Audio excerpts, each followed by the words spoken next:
Allahu Akbar, Allahu Akbar, Allahu Akbar. Suasana Idul Fitri tahun ini, bahkan ibadah selama bulan Ramadan yang baru lalu kita lewati, kita rasakan benar-benar berbeda dari tahun-tahun sebelumnya. Pada tahun ini kita melaksanakan semua ibadah kita selalu tetap di rumah bersama keluarga. Sekarang mari kita coba gali hikmah di balik semua ini. Mengapa Allah Subhanahu wa taala menguji kita dengan wabah virus corona? Makhluk kecil yang membuat kita dan seluruh umat manusia, seluruh manusia di dunia berada dalam situasi kondisi yang terbatas. Tentu saja banyak hikmah yang bisa kita ambil, tetapi yang terpenting diantaranya adalah yang pertama, agar kita tidak berperilaku sombong dan angkuh jongkak kepada Allah Subhanahu wa taala. Mari kita bermuhasabah, introspeksi, koreksi diri kita. Barangkali selama kita ini sering bersikap angkuh dan sombong terhadap Allah Subhanahu wa taala. Kita sering mengabaikan perintahnya dan melanggar larangannya, bahkan mungkin berdoa pun kita enggan kepada Allah Subhanahu wa taala. Barangkali karena kesombongan itulah Allah Subhanahu wa taala memberi ujian kepada kita dengan sebuah makhluk yang amat sangat kecil tapi mampu memporak-porandakan seluruh dunia. Tentang kesombongan ini kita diperingatkan dalam sebuah hadis qudsi. Qala Rasulullah sallallahu alaihi wasallam, qala azza wa jalla, al-kibru ridai wal 'azimu izari, man yuridu an yumathilani ahadahuma fa'armihi ilan nar. Rasulullah sallallahu alaihi wasallam bersabda, Allah azza wa jalla berfirman, kesombongan itu adalah selendangku dan keagungan itu adalah sarungku.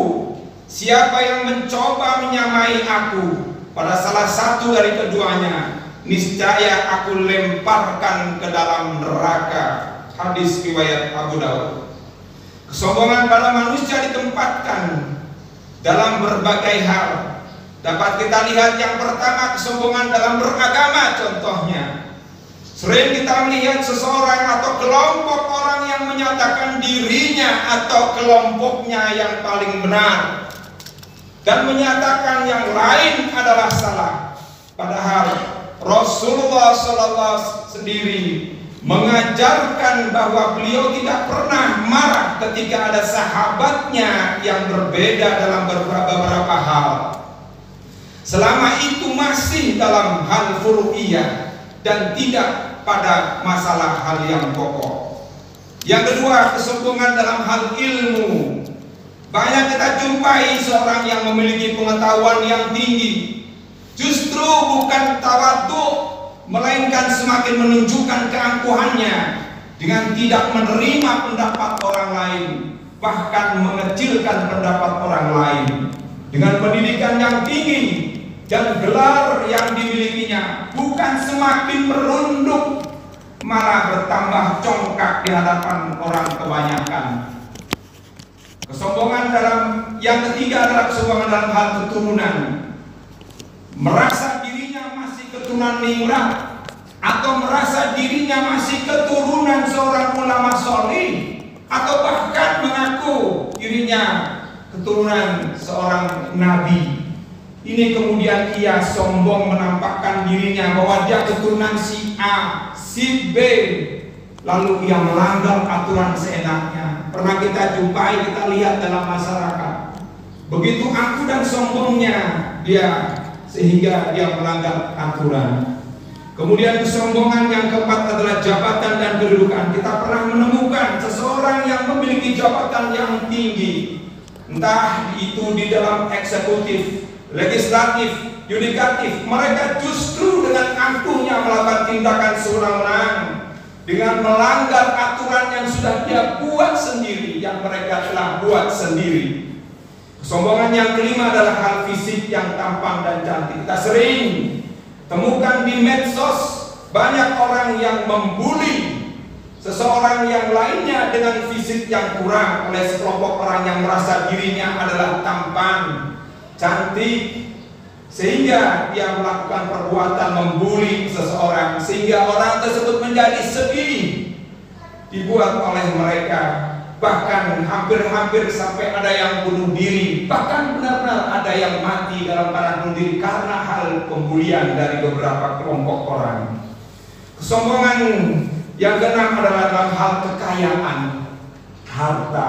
Sungguh luar biasa banyak orang yang dengan kekayaan ia tahu, ia dan kelompoknya, ia memamerkan kekayaannya, berjalan ke sana kemari dengan segala macam harta yang diperolehnya, seolah-olah dia mendapatkan harta itu dengan dirinya sendiri tanpa keterlibatan orang lain, tanpa keterlibatan Allah Subhanahu wa Ta'ala, sehingga kadang dia merasa pelit, bahkan menghambur-hamburkan hartanya.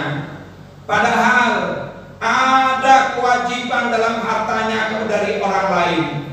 Kita harus berterima kasih dengan orang fakir miskin, para mustahik, karena dengan mereka lah kita dibersihkan harta kita, dibersihkan ibadah puasa kita.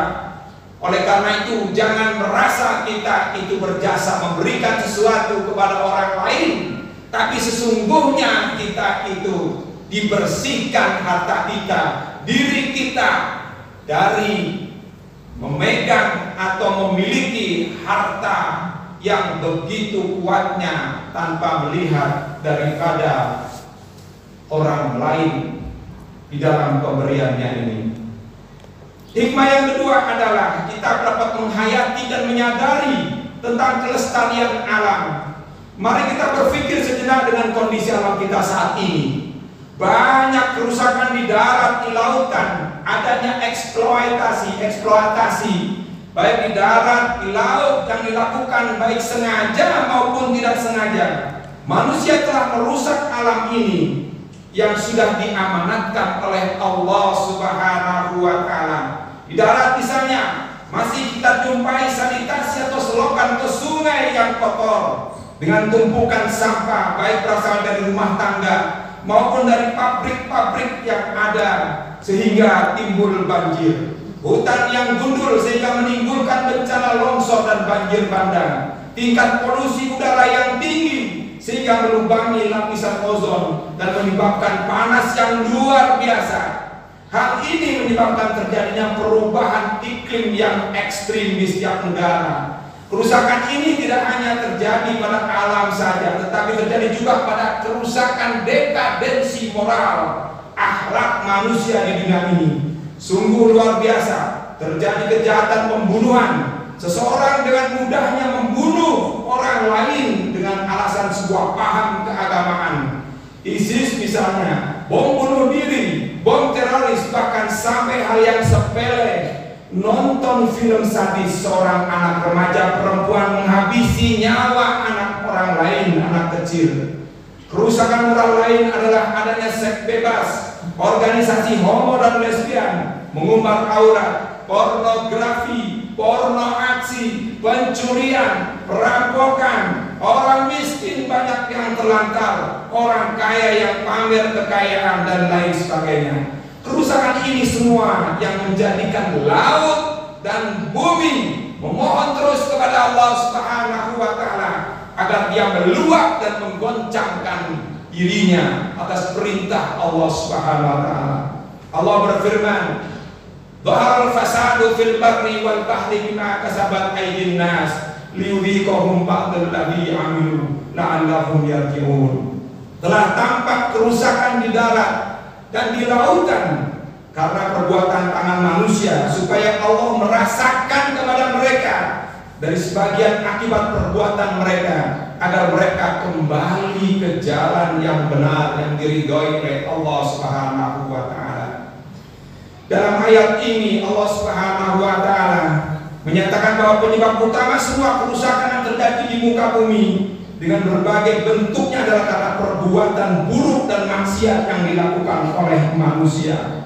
Imam Abdul Aliyah Ar-Riyad mengatakan, barang siapa yang bermaksiat kepada Allah di muka bumi, berarti dia telah berbuat kerusakan di muka bumi ini. Karena bumi dan langit itu baik dengan sebab ketaatan bumi dan langit kepada Allah Subhanahu wa ta'ala. Allah Subhanahu wa ta'ala berfirman, "Wa ma asabakum min musibatin fabima kasabat aydikum." Dan musibah apa saja yang menimpa kamu, maka itu disebabkan oleh perbuatan dosamu sendiri. Surat Asy-Syura ayat 30. Syekh Abdul Rahman As-Sa'di rahimahullah menafsirkan ayat ini.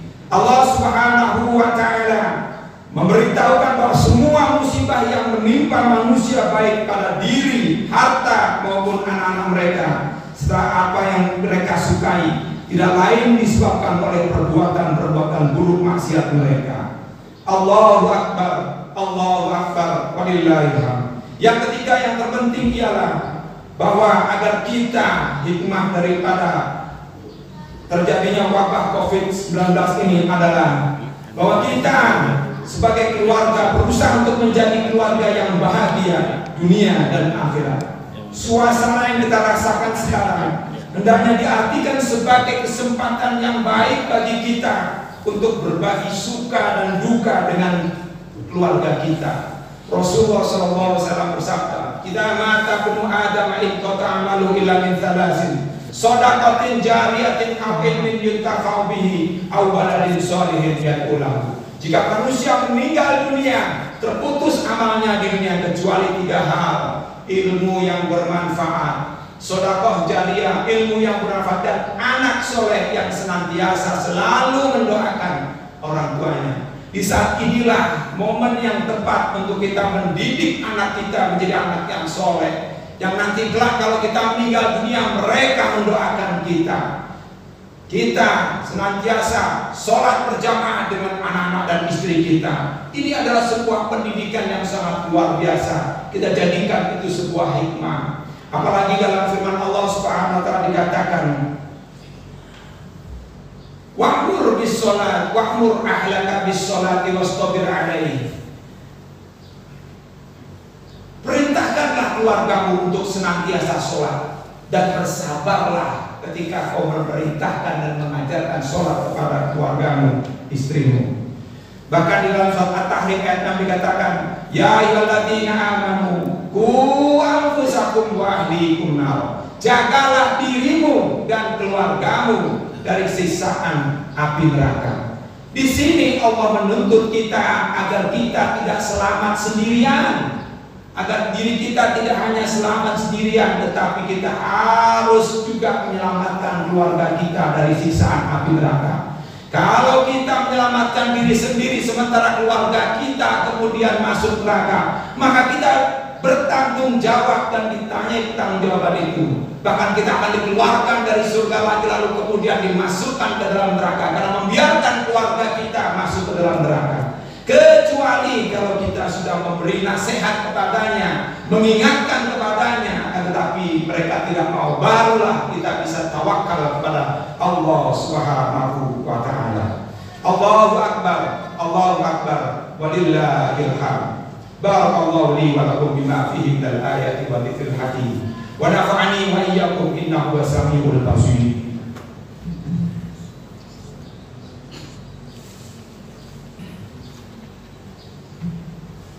Allahu Akbar, Allahu Akbar, Allahu Akbar, Allahu Akbar, Allahu Akbar, Allahu Akbar, Allahu Akbar adalah man shoma wa afṭar.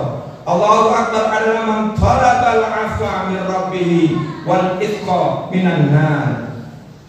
Alhamdulillah, alhamdulillahilladzi amarna bil ittihad wal iqtisam bihablillahil matin. Asyhadu an la ilaha illallah wahdahu la syarika lah, iyyahu na'budu wa iyyahu nasta'in.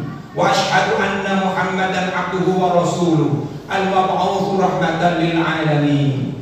Allahumma salli wa sallim ala sayyidina Muhammadin wa ala alihi wa ashabihi wa qarabati ajma'in. Qala Allah ta'ala fil Qur'anil Karim wa huwa asdaqul qailin. A'udzu billahi minasy syaithanir rajim. Bismillahirrahmanirrahim. Ya ayyuhalladzina amanu taqullaha haqqa tuqatih wa la tamutunna illa wa antum muslimun. Wa'lamu anna Allah amarakum bi amrin bada'a fihi bi nafsihi wa thanna bil malaikati musabbihati bi qudsi wa qala 'azza wa jalla inna Allaha wa malaikatahu yusalluna 'alan nabi ya ayyuhalladzina amanu sallu 'alaihi wa sallimu taslima.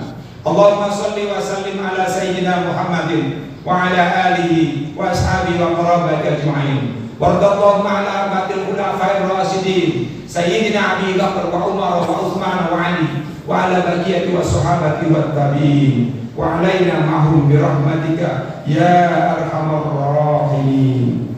Allahumma fir lil muslimina wal muslimat wal mu'minina wal mu'minat al ahya'i minhum wal amwat bi rahmatika ya arhamar rahimin. Ya Allah, ampunilah kaum muslimin dan muslimat serta mukminin dan mukminat, baik yang masih hidup maupun yang sudah meninggal dunia. Ya Allah, ampunilah kami, kedua orang tua kami, kakek nenek kami, dan saudara-saudara kami. Ya Allah, jadikanlah istri, suami, dan keturunan kami orang-orang yang memberikan kebahagiaan kepada kami, dan jadikanlah kami pemimpin-pemimpin bagi orang yang bertakwa. Ya Allah, berilah kami kebahagiaan di dunia dan di akhirat, serta tetap persatukanlah kami hingga mencapai surgamu yang kekal abadi. Allahumma nawwir ala ahli kuburi kuburahum. Ya Allah, terangilah para ahli kubur di dalam kuburan mereka. Allahumma ighfir lil ahya'i wa yassir lahum umurahum. Ya Allah, ampunilah orang-orang yang masih hidup dan mudahkanlah bagi mereka segala urusan mereka. Allahumma tub ala taibin waghfir dzunubal mudnimin waqdi daina anil madinin warda mardal muslimin waktub as-sihhata wal afiyata was salamata wat taufiqa wal hidayata lana wa likafatil muslimin. Ya Allah, terimalah tobat orang-orang yang bertobat dan ampunilah dosa-dosa orang yang berdosa. Tunaikanlah hutang-hutang orang yang berhutang. Ridhoilah orang-orang yang sakit dari kaum muslimin, serta berikanlah kesehatan, keafiatan, keselamatan, taufik dan hidayah kepada kami dan kaum muslimin semuanya. Allahumma rabbana fa'alna al-ghala wal bala wal waba wal fahsya wal munkar wasuyuf al mukhtalita wasyada'id wal mihana ma dhahara minha wa ma batan min baladina hadha khassa amin buldanil muslimin 'ana innaka ala kulli syai'in qadir. Ya Allah, jauhkanlah dari kami musibah berupa kekurangan pangan, menjalarnya wabah corona, berkembangnya riba dan zina, terjadinya goncangan-goncangan, berbagai ujian dan cobaan yang buruk, baik yang tampak maupun yang tersembunyi dari negeri kami ini secara khusus dan seluruh negeri kaum muslimin pada umumnya. Ya Rabbal Alamin. Rabbana atina fid dunya hasanah wa fil akhirati hasanatan wa qina adzabannar wa adkhilna jannata ma'al abrar ya aziz ya ghaffar ya rabbal alamin. Wa sallallahu ala nabiyyina Muhammadin sallallahu alaihi wasallam. Subhana rabbika rabbil izzati amma yasifun wa salamun alal mursalin walhamdulillahi rabbil alamin. Wassalamu alaikum warahmatullahi wabarakatuh. Taqabbalallahu minna wa minkum taqabbal ya karim.